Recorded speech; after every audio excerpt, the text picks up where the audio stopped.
do Senhor, tudo bem?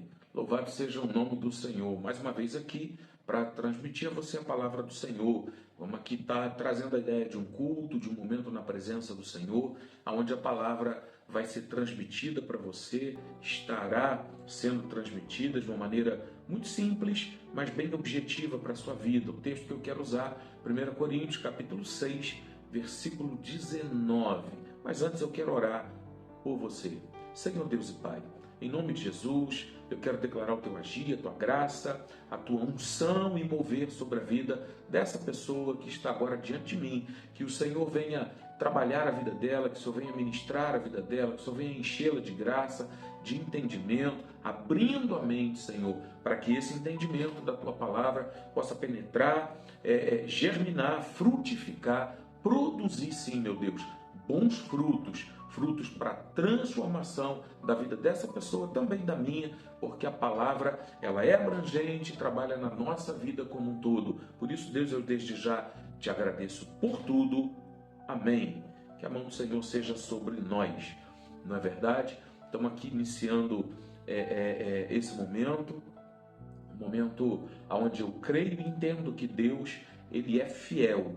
E Ele vai falar ao seu coração, transmitindo aquilo que você tem necessidade, e necessidade plena de ouvir, assim como eu também preciso, não é? A gente tem como fundamento essa igreja, a Igreja ISP, uma igreja sem parede, uma igreja com objetivo, que tem na sua visão. Se você seguir nossas redes sociais, você vai ver que no Instagram, Facebook, YouTube, a gente está produzindo ali algumas atividades, e o objetivo não é entrar em conflito com a igreja A, B, C, não é trazer uma mensagem diferente da que se tem ministrado, é tão simplesmente transmitir a palavra, recuperando ou buscando, de certa forma, recuperar aquilo que ao longo do tempo vai se perdendo, aquele culto de casa em casa, aquele culto de célula, aquele culto mais informal, mas com bastante entendimento,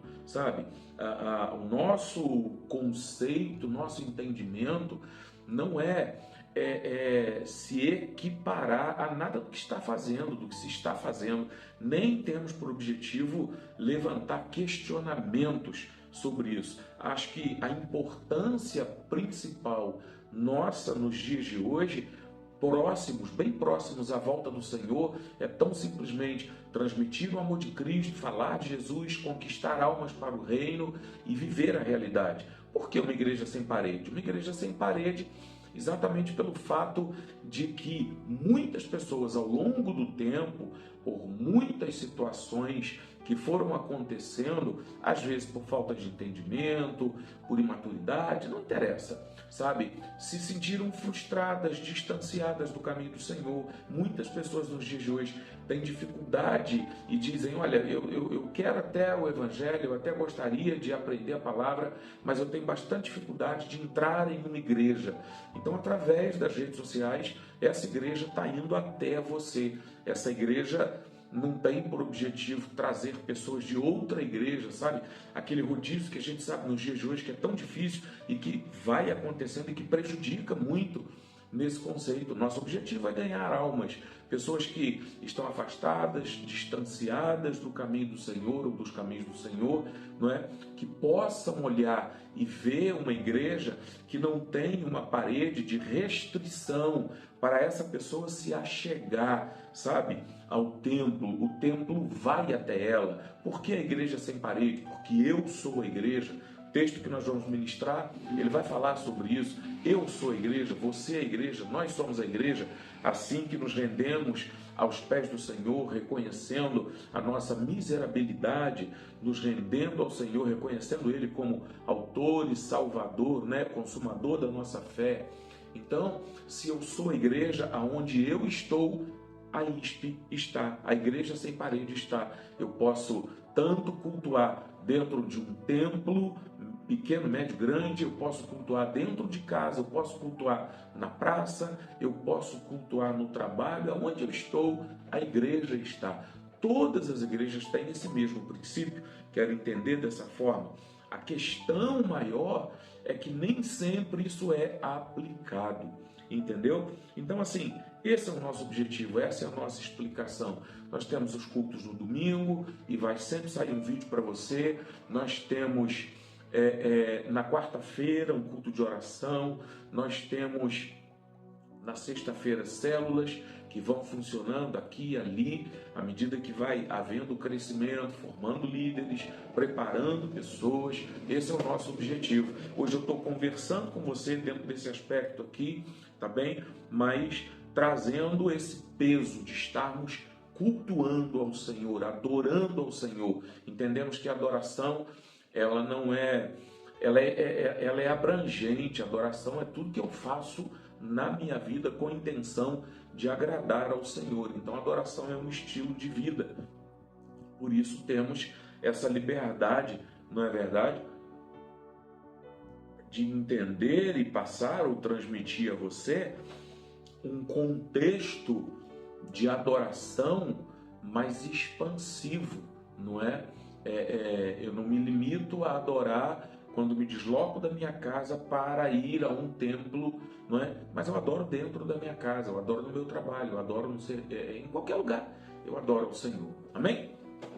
Passando essa etapa das explicações, o que eu quero é discorrer o texto com você. 1 Coríntios capítulo 6, versículo 19, que diz: ou não sabeis que o vosso corpo é o templo do Espírito Santo, que habita em vós, o qual recebestes da parte de Deus, e que não sois de vós mesmos. Nós temos algumas implicações aqui no texto interessante, não é? E para discorrer isso aqui eu acho extraordinário. Ou não sabeis, traz a ideia de falta de entendimento, às vezes, do indivíduo, de cada um de nós, sabe? Quando achamos que nós somos donos do nosso nariz, quando entendemos que nós temos total responsabilidade e assumimos todas as consequências pelos nossos atos, o que não é verdade, não é? Nós somos muitas vezes inconsequentes e a responsabilidade, nossa responsabilidade, nem sempre ela está cercada de entendimento no que tange a compromisso, no que tange aos prós e contras, benefícios, malefícios. A gente age muito por impulso, e agindo por impulso, fica claro isso. Ou não sabeis que o vosso corpo não pertence a vós, mas é o templo do Espírito Santo. Por quê? Porque a nossa consciência é oscilante. Ora, a gente entrega ao Senhor e reconhece essa verdade, ora a gente se perde nela, ora a gente nem raciocina sobre. Então, a gente fica numa oscilação muito grande dessa clareza. E o texto está dizendo: ou não sabeis vós que o vosso corpo é o templo. Ou seja, o meu corpo, o seu corpo, ele tem um proprietário. E esse proprietário, ele é Deus, através do Espírito Santo, que habita. Extraordinário compreender essa verdade. Porque o meu corpo, o seu corpo, assim que nós nos convertemos, que nós nos arrependemos, que nós reconhecemos o Senhor Jesus como autor da nossa salvação, consumador da nossa salvação, o meu e o seu corpo, ele não pertence mais a nós. Por quê? O texto vai trazer uma explicação e eu vou falar já já para você. O primeiro aspecto: se é um templo, se o meu e o seu corpo ele é um templo, logo ele é morada de Deus, ele pertence a um Deus, ele é para a glorificação de um Deus. Se o seu corpo e o meu corpo ele pertence a um Deus, ele é para a glorificação desse Deus. E aí automaticamente eu não posso agir ou fazer aquilo que está dentro do meu bel prazer, sabe? Porque existe um Deus, e reconhecer essa condição, Mateus 6, a oração do Pai Nosso, ela vai trazer esse entendimento para nós, não é? Pai nosso que estás no céu, santificado seja o teu nome, venha a nós o teu reino. Então, ou seja, venha a nós o teu governo. Eu reconheço que há um Deus que está no céu. Quando eu me dobro diante do Senhor Jesus, reconheço o meu estado de pecado, me arrependo para servir, então automaticamente eu vou reconhecer que tem um Deus no céu. Esse Deus que está no céu, que fez os céus, a terra, que sustenta todas as coisas, ele é o Deus dono do meu corpo, entendeu? Porque com essa aceitação eu me prostro diante dele, eu me dobro diante dele, eu reconheço como meu Deus e automaticamente ele vai reger toda a minha vida, os meus pensamentos, os meus objetivos, os meus e os seus propósitos, os nossos desejos, as minhas e as nossas atitudes. Então o meu corpo não é mais meu, ele pertence ao Senhor, é propriedade dele. E esse Deus, ele é nada mais nada menos do que o sustentador, criador e sustentador de todas as coisas. Então eu não faço mais o que eu quero com o meu corpo, eu não vou mais aonde eu quero, mas eu preciso buscar glorificar esse Deus, o qual eu reconheci sobre a minha vida. E a glorificação a esse Deus engloba o ir e vir, engloba os meus pensamentos, as minhas atitudes, como eu falei no início para você. Então, por isso que é importante compreender isso aqui, tá? O meu corpo é templo, e templo é lugar de adoração. Tem até uma canção que diz: adorador, é isso que eu sou, adorador, assim Deus me formou. Então, ou seja, eu fui formado para adoração, nós fomos formados para adorar ao Senhor. E nesse contexto é que o meu corpo é um templo, lugar de adoração. Adoração é sacrifício, adoração é reconhecimento da grandeza de Deus, adoração é gratidão, adoração é fidelidade, adoração é prostração, sabe? Se dobrar diante do Deus o qual você serve e reconhecer a sua autoridade, o seu governo, o seu poder, o seu domínio. E a gente volta à oração do Pai Nosso que diz: Pai Nosso que estás no céu, venha a nós o teu reino. Esse reino fala de governo, fala de proteção, fala de riquezas, fala de benefícios, sabe? Mas também fala de responsabilidade, também fala de justiça, também fala de reconhecimento do posicionamento o qual nós temos. Qual é esse posicionamento? Servos. Somos servos do Senhor. Se você compreende essa verdade, se ela é uma realidade para você, então automaticamente toda a sua postura, toda a sua, nossa atitude, ela vai se adequar a essa realidade, tá? Nós somos templos do Espírito Santo.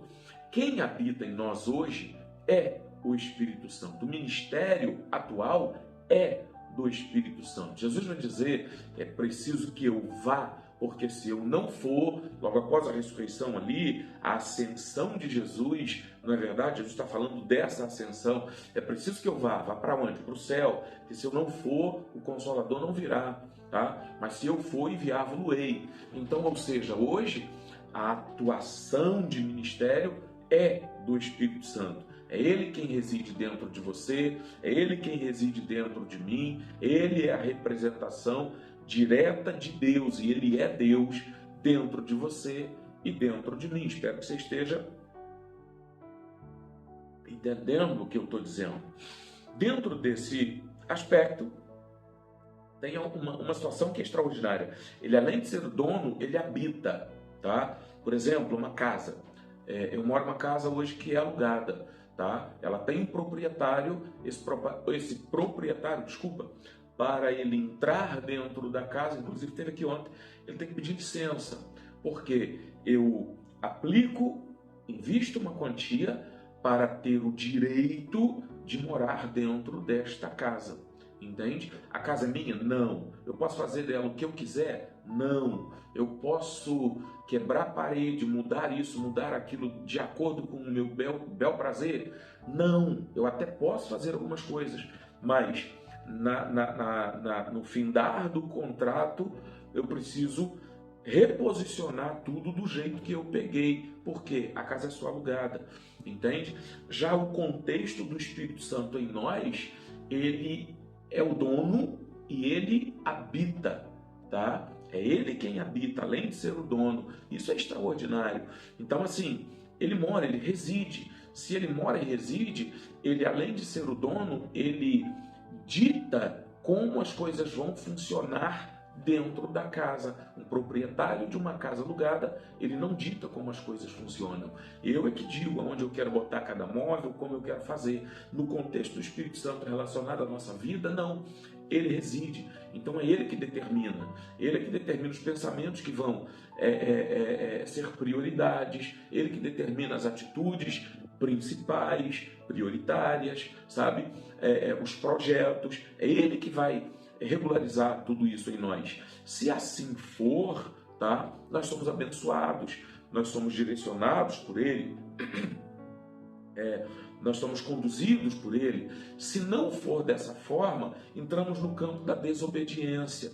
E isso é um problema muito grave, porque tanto os benefícios, tanto a obediência como a desobediência têm benefícios e malefícios, ou benefícios consequências, prós e contras, como você quiser, tá bem? Então, quando eu entendo que o Espírito Santo, ele é o dono e também habita dentro de mim, eu me prostro diante dele, eu me rendo diante dele. Ele é não só o dono, mas é o morador, sabe? Eu não preciso dizer para o Espírito Santo ficar à vontade dentro de mim, porque ele é o dono, ele já está à vontade. Eu é que preciso me moldar, nós é que precisamos nos moldar para atingir o padrão que agrade a ele. Essa é a condição, sabe? Muitas vezes, no contexto de uma junção de pessoas, tá? No culto mesmo, na comunhão, a gente vai vendo pessoas com características diferentes, a gente vai vendo pessoas com comportamentos diferentes, e a tendência nossa é tentar achar aquele que está mais perto ou mais distante de Deus. E esse é o problema, porque nós deixamos de olhar para dentro de nós, sabe? E se eu não olho para dentro de mim mesmo, então eu perco o referencial, tá? Porque tem dois aspectos. Primeiro, reconhecer que o Espírito Santo reside em mim. Logo, se eu olho para dentro de mim, eu vou ver quem? Se o Espírito Santo reside em mim, eu vou ver o Espírito Santo. Agora, o outro problema é se eu não tenho o Espírito Santo dentro de mim. Então, quando eu olhar para dentro de mim, eu vou ver tão simplesmente uma natureza decaída, pecaminosa, entendeu? E essa natureza decaída, pecaminosa, ela é contrária à vontade e ao propósito de Deus. Por isso as confusões dentro de nós. Por isso, em determinados momentos, acontece de a gente tá tão distante de Deus, tá tão aflito, tão ansioso. Não estou falando de ansiedade no contexto das questões psicológicas, mas ansiedade ou emocionais, desculpa. Estou falando de ansiedade no contexto de resistir a obedecer ao Senhor, de resistir, se prostrar diante de Deus, reconhecer a autoridade do Senhor sobre a nossa vida. Esse tipo de ansiedade. Então, assim, a gente depende desse propósito, depende dessa condição, sabe? De submissão à vontade e o querer do Senhor, reconhecendo e buscando manter o Espírito Santo dentro de nós. Como que eu busco? Agradando a Ele, sabe? Tendo uma casa que é agradável ao Senhor. Então, se Ele é o dono e habita, Ele é que vai determinar as regras. Então, eu não vou fazer aquilo que eu quero, porque aquilo que eu quero muitas vezes pode desagradar ao Senhor. Agora, se eu for plenamente submisso, então eu vou agradar. Eu agradando ao Senhor, Ele vai estar no controle da minha vida. Entendeu como funciona? Esse aqui é o ponto crucial, sabe? Eu não sei a sua condição de vida, não sei como você está, eu não sei o quanto você se sente perto do Senhor, não sei o quanto você está, talvez, decepcionado com a igreja, decepcionado com Deus, Também, às vezes a gente chega nesse ponto, embora Deus não decepcione, mas a gente se encontra decepcionado, porque às vezes nós nos distanciamos do propósito, distanciamos do reconhecimento de que Ele é o dono, de que Ele habita, de que somos templos, e a gente quer que as coisas aconteçam da nossa maneira. Logo, quando as coisas não acontecem da nossa maneira, a gente é tendenciado a se decepcionar. Deus não decepcionou, mas eu estou decepcionado, entende? Na verdade, você ou eu estamos decepcionados conosco mesmo, mas a gente precisa achar um culpado, achar alguém. Por isso, nesse momento, nesse contexto aqui, eu quero convidar você a mudar a sua rota, mudar a direção, mudar o seu comportamento, sabe? E reconhecer quem é Jesus de fato e verdade. Reconhecer que a sua vida, ela precisa se moldar à direção do Senhor. Agora, o que define que Deus é meu dono ou seu dono? É exatamente esse contexto aqui, tá? Deixa eu ler, o texto é pequenininho. Ou não sabeis que o vosso corpo é templo do Espírito Santo, que habita em vós, o qual recebestes da parte de Deus, e que não sois de vós mesmos, tá? Então, ou seja, é uma consciência que eu preciso ter, uma clareza, eu preciso ter essa clareza, preciso entender isso, tá? Eu pertenço ao Senhor. Agora, por quê? Versículo 20, porque fostes comprado por preço. Agora, portanto, glorificai a Deus no vosso corpo e no vosso espírito, que são de Deus. Em algumas traduções vai falar, fostes comprados por bom preço. Que preço é esse? Preço de sangue. O sangue de Jesus vertido na cruz do Calvário, tá? O sangue de Jesus derramado na cruz do Calvário. Esse foi o preço, bom preço. Por que que o sangue de Jesus, ele é considerado como um bom preço? Porque, na verdade, é um sangue inocente. É um sangue sem pecado, é um sangue sem culpa, é um sangue purificado, santificado, é um sangue de um Deus que, por amar o mundo de tal maneira, enviou-se a si mesmo em forma de filho, tá? Como homem, para morrer por cada um de nós.